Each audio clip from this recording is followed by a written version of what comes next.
We are with Laura Noel. Welcome to the show. Glad to have you here. Thanks so much. Glad to be here. Of course, we're here as part of this season focused on the military effect and Scott Manthorne's book, of which you are one of 50 subjects and you have your own chapter. Tell us how you came to know Scott Manthorne. It was through a mutual contact. I had been involved with an organization in fundraising, and somebody who was a leader there knew Scott and just connected us. He was looking for authors to really talk about and, really expand what people's thought processes are with regard to how military people show up in other areas of life and in the workforce and what we bring to the workforce. And when she made that introduction on LinkedIn and was just describing the project, I knew I wanted to be a part of it. So I happily dove right in and scheduled a meeting with Scott, and that the rest is history. Here I am. Was your contact on LinkedIn a veteran?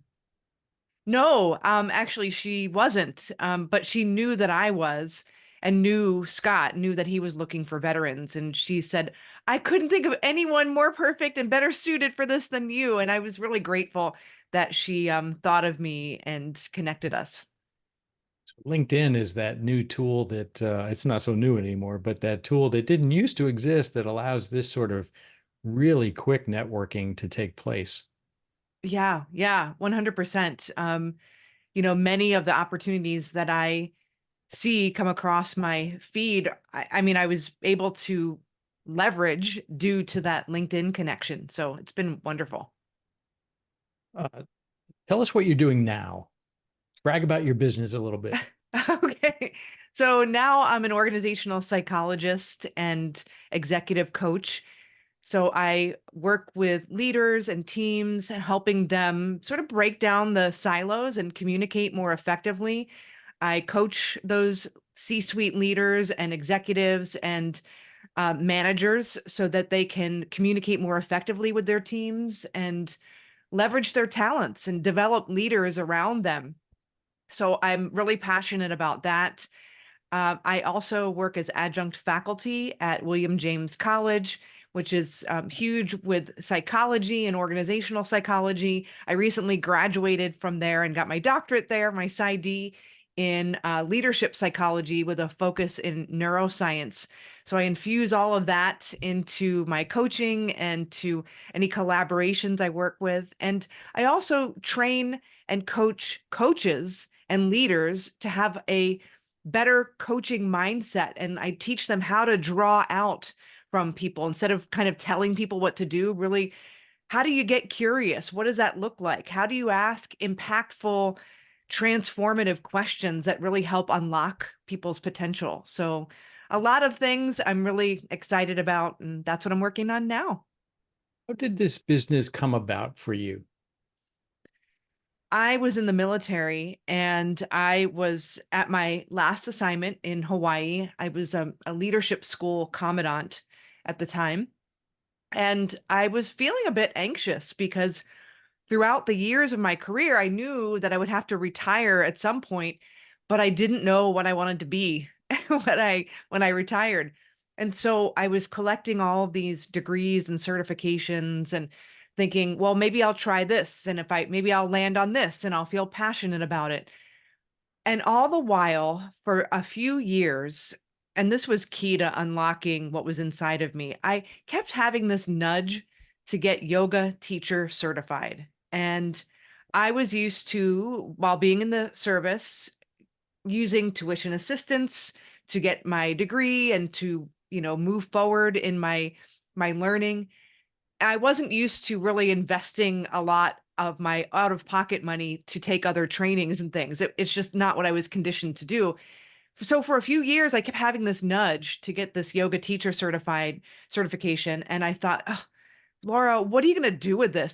Doesn't make sense. And I kept looking for ways for the GI Bill to cover it, and I couldn't find it. So I kept kicking that can down the road. And then one day, after like 3 years of going down this path, it just, that I could have had a V8 moment was like, duh, if you really want to do something, just go do it. Don't wait for somebody to give it to you or to fund it. Go do it. And so I did. But the beauty of that was that it opened up other possibilities. I wasn't aiming to be a yoga instructor. I took the training. I got really interested in the yoga philosophy and the mindset of yoga. And I actually did teach it for free at my schoolhouse. So my peers and my team would come to these yoga sessions. And what I saw was people's demeanor. They were just more calm, more grounded. They felt better in their bodies. Even folks who had PTSD were finding relief. And I thought in that moment, if I could bottle this up in a curriculum with leadership, that's what I want to do. And within 3 months, I found my path and I decided to retire. I was planning on retiring in 3 years. So it was that curiosity. And even though it didn't make sense to take a step and take that yoga class, that's what opened me up to other possibilities. The word investment there with respect to investing in oneself. And it wasn't until after I left a corporate role where I recognized that concept exists in so many people's minds where they hold themselves back by waiting for somebody else to fund something. Yeah. And for veterans who came up through the military where schools are part of the routine and they're paid for, uh, there comes a time when you do have to pay and invest in yourself. And Yeah. that investment can only happen with your money, not other people's money. Yeah. And honestly, I would never have found my path. I mean, had I not done that, I just because when I took that class and learned, and then I had this aha, I got clarity on what I wanted after I went to that class.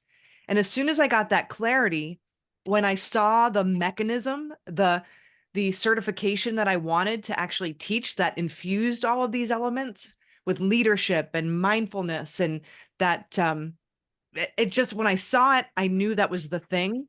And so I was able to take decisive action instead of sitting in my role for 3 more years when I knew my path was something different. I just took action and it was exhilarating and it wasn't as scary.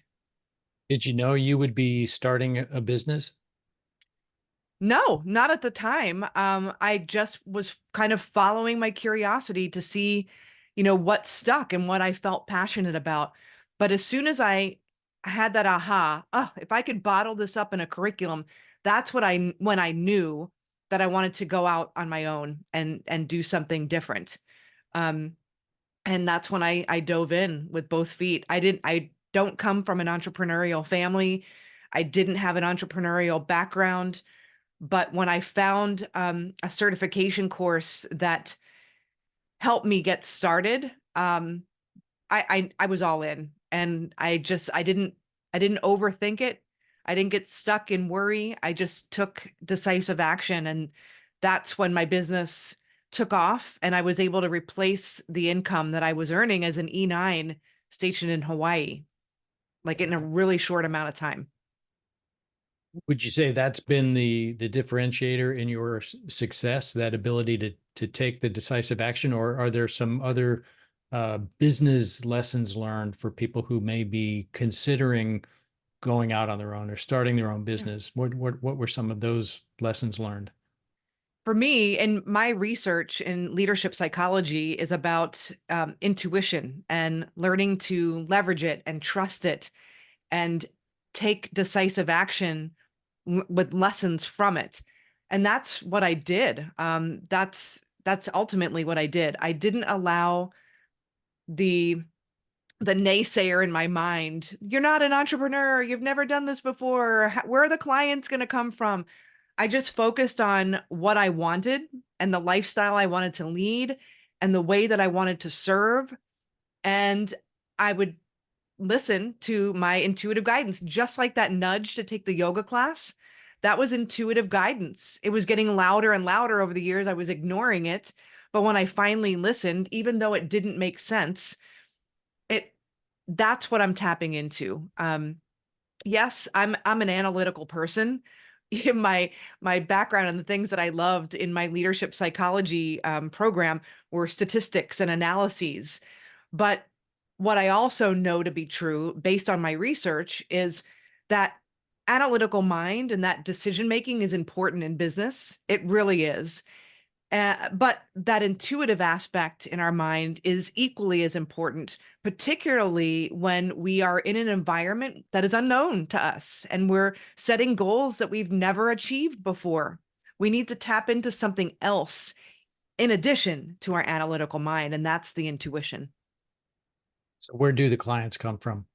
So How do you present yourself in the public square, so to speak? yeah. So initially, I would just have one-on-one conversations with people who I knew wanted to develop themselves, and I would share with them what I was working on and how, because I'm a student of the material that I work through, and so I was working through it myself and sharing that with them. So that's one way clients came to me. Referrals also.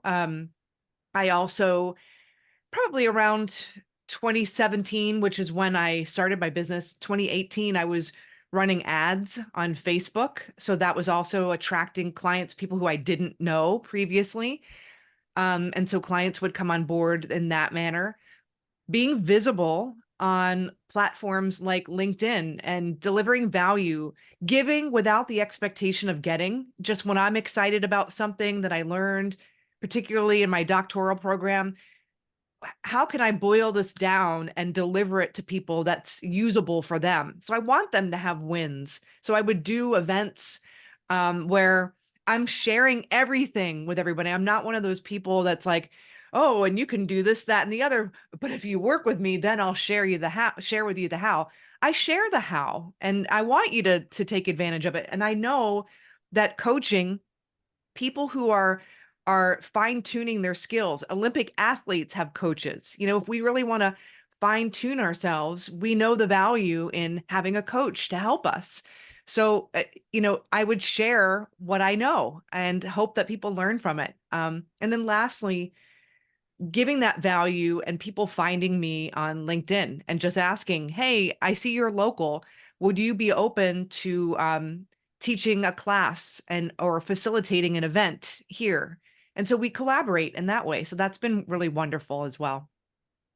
Does your work take place in person or can it be done online? Is it a combination? How Yeah, is it delivered? it's a combination. I do travel for work. I do things locally. I live in New Hampshire, so the Boston area is really close. Where I'm adjunct faculty, that's a contract that I'm working with, and so I do a little bit online. I go to residencies. Um, I also contract with the Arbinger Institute, and their materials are so in alignment with what I coach and what I believe. And they teach people how to have an outward mindset. And so I work with them and travel all over. So it really varies. If somebody were to want to work with you, how long would that engagement be? Yeah, it depends on the individual. I like to work with somebody if I'm coaching them for a period of 6 months, because I think that's a good chunk of time where we can affect change. So if I can work with somebody twice a month and we have a battle rhythm where we're checking in, that works really well. I'm also willing to work with people a little bit less than that. If we stretch the engagement maybe over a year and it's a once a month kind of check in. I know I receive coaching, and there's been some really big, tremendous gains. Like I started my podcast, I authored a book, and that came as a result of having a 1 day immersion with a coach and then just having those check ins once a month to kind of get me back on track. So it's pretty flexible. It really just depends on the person. I like to have a conversation with that person who I'm coaching. And then with teams, it can be a one-off, it can be a few sessions, it can be a few facilitations, and then some follow-up coaching to go along with that. So I can really tailor it to the needs of the team and the organization. Uh, let's go ahead and put the name of your book and the name of your podcast out there, and then we'll have those in the show notes for people to find. Oh, thank you. Yeah, so Rat Race Reboot is the name of the podcast. And Rat Race Reboot is the name of the book. And you can find those, you can find the book on Amazon. You can go to ratracereboot.com, and that's the podcast. So we'd love to see you there. Alliteration works. Yes. Laura, let's jump back to your time on active duty. Yeah. Dave, we can edit that out. Laura, let's jump back to your time on active duty. Tell us what you were doing on active duty, and help us better understand the foundation here. Mm. So when I first enlisted in the Air Force, I was a radar scope operator. And so that was during the time of Desert Shield, Desert Storm. So that's what I was doing, ground mobile radar. And then maybe about 5 years into my enlistment, I discovered Tops in Blue. It's Air Force entertainment. And so I entered into a talent competition. I was stationed in Korea at the time. And then before you knew it, I was competing at the base level, then the Pacific level, then the Air Force level. And eventually I got to do 2 world tours with Tops in Blue as a vocalist, and which led me to being in the Air Force Band. I auditioned for the regional Air Force Band in Warner Robins, Georgia. And so I had a really nice long career in the band as a vocalist, and then progressing through the ranks. I became a chief master sergeant in the band, but and then sprinkled in there, I did an additional duty assignment here in New England. And that was, I was running the honor guard and funeral honors for all of New England and parts of New York, which was extremely rewarding. Um, and so I took a little break from the band, did that for a few years, went back to the band. And then right before I retired, I became a leadership school commandant. So I was leading a team of instructor cadre, and we were providing leadership education to first and second line supervisors. So that was an extremely rewarding way to finish out a career. And that's really when I started my coaching and consulting, and I retired out of Hawaii, which was a great assignment to retire out of.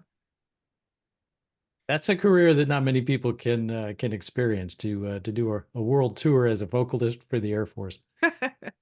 It's Sure. fantastic. Yeah. I feel blessed.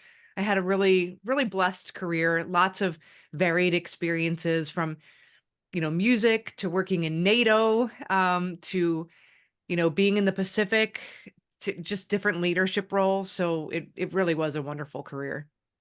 So I imagine there are all kinds of stories that you can draw upon in your business today that came from those very unique experiences around the world. Yeah, I think some of the things that translate into my military service, and I think a lot of people will resonate with this, and I hope they see this in themselves. The fact that we can switch career fields or switch organizations complete, because we get assigned every few years. We're doing something completely different with a completely different team, completely different rules of engagement. And oftentimes we're a leader in those situations. And I think that's a real asset to have, because we can connect with people quickly. We have to, in order for us to be effective. We we understand the importance of tapping in to the knowledge and of other people on the team so that we can lead more effectively. We we don't have time to we want to make informed decisions, but we don't have time to let fear stand in our way. We have to take decisive action, and we have to, in order to do that more effectively, we've got to learn quick. We've got to tap into the team. We don't want to be the smartest person in the room, because then we're effectively leading to our highest level of potential. But if we can capitalize on everybody's collective wisdom, then we can elevate much higher, much quicker. So I think those are things that really lent themselves to me being able to be successful in the entrepreneurial space too. How about your top business tip for the audience? Things Mm, you've learned in business along the way here. yeah, I would say make decisions like the person you want to become. That's a huge one for me, and that served me well. don't get wrapped up in your past identity. It's hard to transition out of the service after you've spent 20 years, almost 30 years, even 10 years, because our identity is I'm a service member, I'm an airman. And the sooner we can grasp we're so much more vast than that, and our service is incredible, and that's a part of our life. But the sooner we can grasp the fact that that's an element that lends itself to our vastness. There's so much more to us than that. And if we can open ourselves up to that, that's huge. And if we can think about not who we are and not what we think we can do based on what we've done, but if we can consider who do we want to be? And then how can I take these experiences that I've had to help move me in that direction? And what experiences would I need to learn to move me in that direction? That would serve us well. And how can we make decisions like that leader we want to become in the future, not who we were in the past? I think that served me tremendously well. Great stuff. Laura, final question here. How about a shout out to a mentor that's made a difference for you? Hands down, and he's no longer with us. Bob Proctor was a mentor to me as I was transitioning out of the service. I met him at a personal development seminar when I was at that crossroads of, oh my gosh, I'm collecting all these degrees and certifications and I don't know who I am or who I want to be. And he really opened my eyes and mentored me and taught me a lot of these lessons that I teach other people, that just making that decision, deciding who you want to be, taking decisive action, taking inspired action, tapping into that intuition. He just had a tremendous impact on me. So hands down, there are a lot of military leaders throughout my career who also had an impact in my life that I'm so grateful for. Leaders who believed in me when I didn't believe in myself. So many, I couldn't even count. My peers as well, who I learned so much from. So I'm so grateful. My husband, who's been a tremendous support to me throughout my journey, and of course, my parents. They taught me a lot of life lessons that I am the person I am today, largely due to them. Noel, thanks so much for being with us today. What a great interview. Congrats on all your success. Thank you so much. It's been a pleasure. Thank you for having me.